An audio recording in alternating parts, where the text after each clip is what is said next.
You're listening to Do This First, a daily personal development podcast that focuses on science-backed, actionable steps towards your best year ever.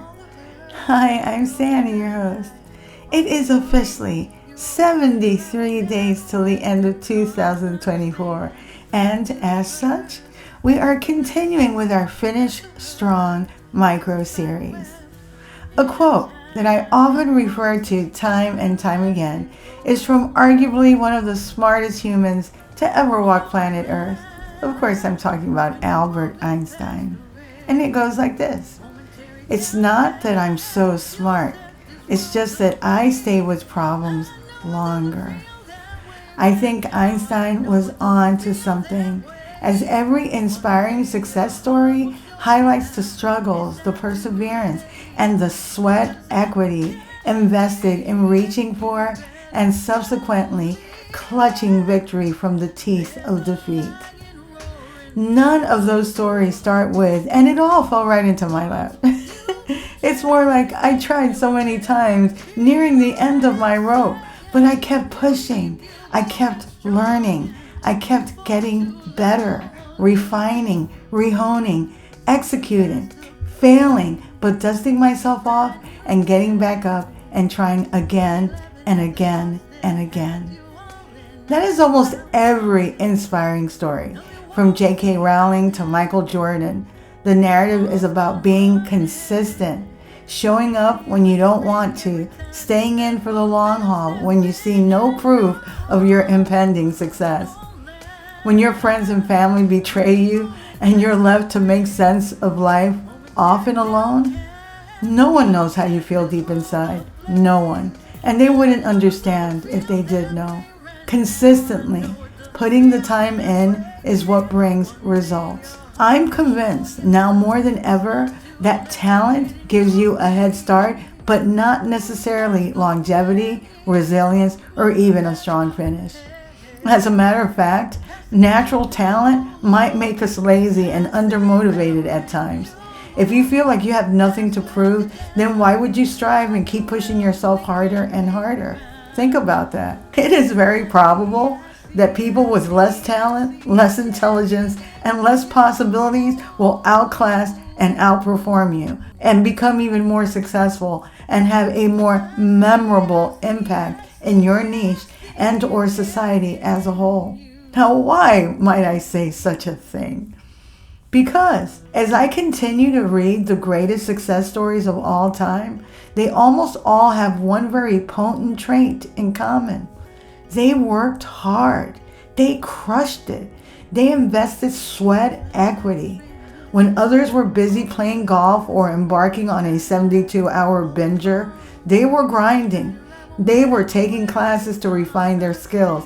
They were reading books to take them to the next level.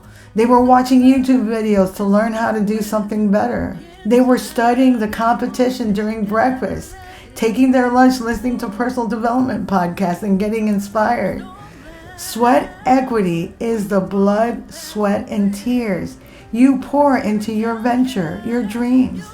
It feeds into the mindset that if you put the time in now, you'll reap the rewards later. You are paying towards your dreams now, which in turn will pay you back. In the corporate world, it's when you are compensated in direct relation to how much time and effort you put in a business. For example, a pre-IPO company pays you partially or wholly in stock shares. Once the company becomes publicly traded, you can sometimes become an instant millionaire. Jeff Bezos, the founder of Amazon, is one of the best examples that I can think of as it pertains to sweat equity. He put his own money into Amazon and worked almost around the clock to bootstrap Amazon off the ground in the very early stages of the enterprise. And well, the rest is history. In the context we're referring to today, sweat equity is everything you do to boost the value of your assets, whether it's your dream business, your leadership, or brand.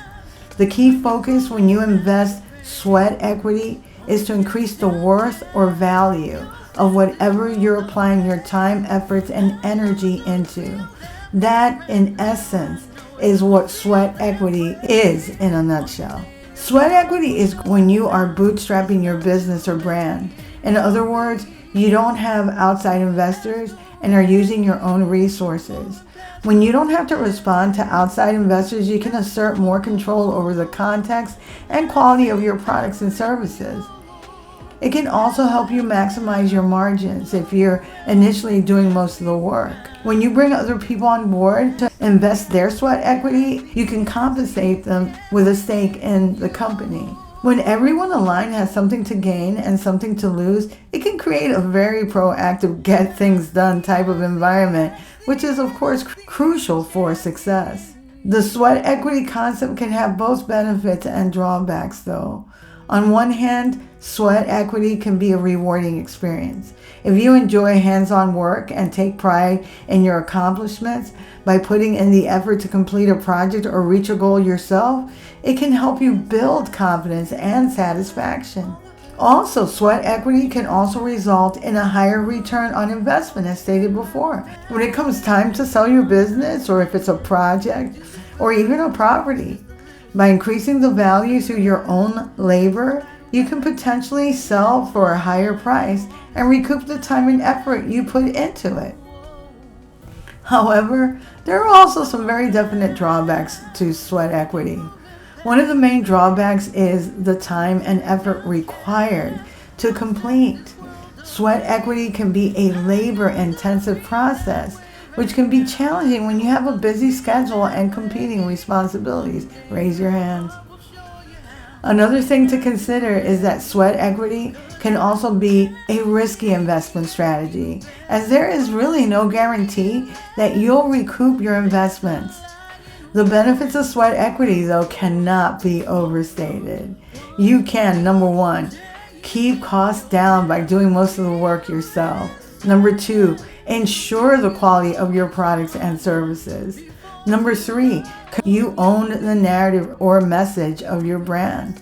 Number four, your personal satisfaction. You elbow greased it in and invested your time, resource, and overall hard work. No one will ever be able to take that away from you, ever. Again, I don't want to Pollyannaify sweat equity. It's hard work, and you often have to learn on the fly. Pivoting and remaining agile is crucial. Your life might be too full to take on more responsibilities. By deciding to do almost everything yourself, you can set yourself back. It may take longer to reach your goals and be successful. These are all things to consider. Everyone's situation is different. It may make sense to partner with outside investors, hire more people, and grow your team. Whatever approach you choose, I will say there is something undeniably awe-inspiring and powerful when sweat equity is part of your success story. Why? Because it shows that you believed enough to bet on yourself. If you like what you're hearing, don't forget to leave a review. You can also read a transcript of this podcast episode and all of my podcast episodes on my blog, dothisfirst.life. And while you're there, you can sign up for my weekly newsletter, which I share the most cutting-edge research on the neurosciences, on personal and professional development, and on brain health, as well as all the things that I'm working on and rolling out next year. You can also listen to all the podcast episodes on my website, as well as on YouTube. And my handle there is @DoThisFirst. Tomorrow we'll continue with our micro series, Finish Strong. Till tomorrow.